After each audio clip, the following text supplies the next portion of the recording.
Welcome back to the channel, everybody. This little video is primarily for my South African YouTube friend, Jan Kotze.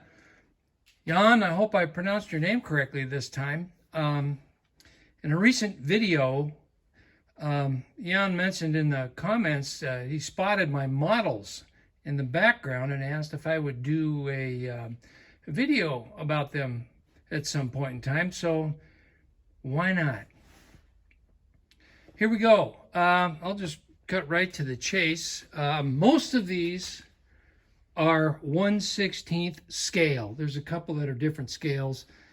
And I actually have some of the boxes that they came in. Most of these models came from an estate sale several years ago.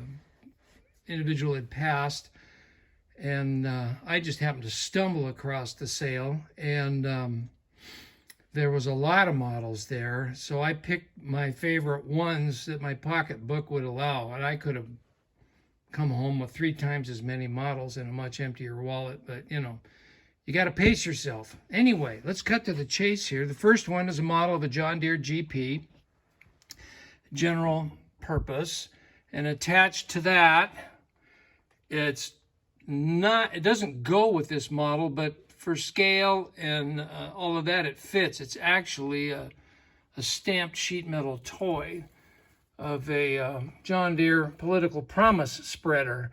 And so I thought they made it up very well. This one, I got to do a little work to. The seat is a casualty, but a little super glue will correct that. The next one is a Co-op number 3. Not too many people are familiar with co-ops, and it's, as the name implies, a cooperative.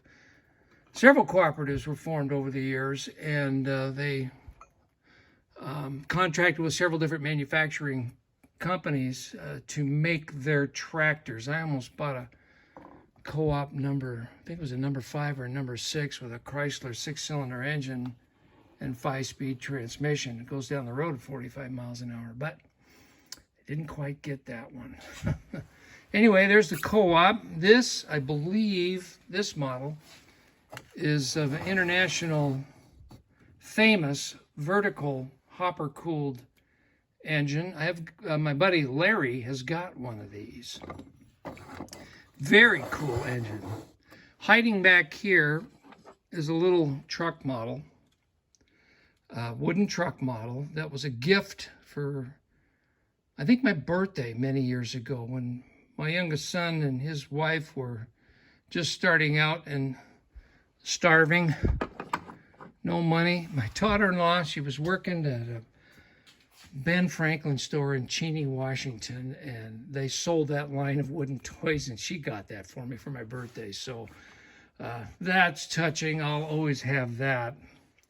The next, I can't remember this case. I can't remember the tractor that it represents off the top of my head. I've got a case book in the bookshelf that'll tell me, but that's a real nice all steel, all cast steel model. Right next to it is an International Titan. I would love to find the International Mogul that corresponds with this model. They made them both at the same time. I think, well, at that time, if I remember my history right, there was McCormick Deering line, and then International Harvester, old man memory, sorry. Anyway, those two were made at the same time, the Mogul and the Titan. I want to find a model of the Mogul. Next to it is a case Model L in 16th scale, and I think that's 64th scale of the same tractor. Real cool little model. By the way, most of these are Ertls.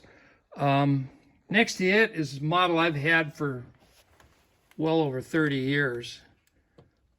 Farmall H, as most of you know, is my favorite tractor. And I got a real one sitting outside in the queue for restoration. My wife got this for me about 30 years ago. She knew how much I loved them. And at the time with 4 kids and money was tight, I couldn't get a real one. She bought me this model for a present. And so I cherish this. It's a little rough around the edges. I got to do a little super glue work on this as well, but that's a cherished model. Next to it, Farmall Cub and Farmall M, respectively. The M, of course, is a much bigger tractor than an H, but as you can see, this model is a different scale, so it's smaller. Next, we have a Case 600. Again, another Earl, very nice model. And then I think that's a Ford 800 there, 600 or 800. Tricycle configuration. Ford made a gazillion of the 100 series tractors in wide front, narrow front. Good all-around farm tractor at the time. And then we've got a Alice Chalmers D17. And I'm saving the best for last. My favorite model of all time is this one. And you look at it and you go, well, Matt, that's nothing but scrap. Well, of course it is, from this channel. 60 years ago, well, I was the same age then as my youngest grandson is now. I was out camping with my folks and my siblings. And somehow or another, I forgot to bring my toy trucks. And I was devastated and heartbroken because I was going to be separated from my trucks for a week.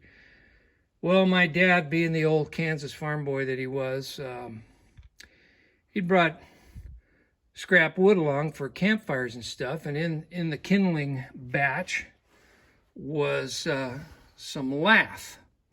Now, you guys as old as me or older, you know what lath is.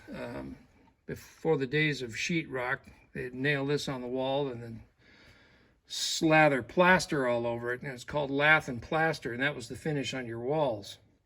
Well, Dad scrounged some lath out of the kindling pile, and this little chunk of wood here, fashioned that with a hatchet, took the camp saw and cut the lath, and then got Mom's broom out of the travel trailer and cut the handle to make wheels, and of course they're off center, so they oblong wobble beautifully. And then I think he had these nails hiding somewhere. Well, anyway, he cobbled this together while we were out in the middle of nowhere, and made me this truck. And I played with this thing, damaged one of the wheels. I'm gonna have to find an old broom somewhere, cut the handle off, and resurrect that wheel there.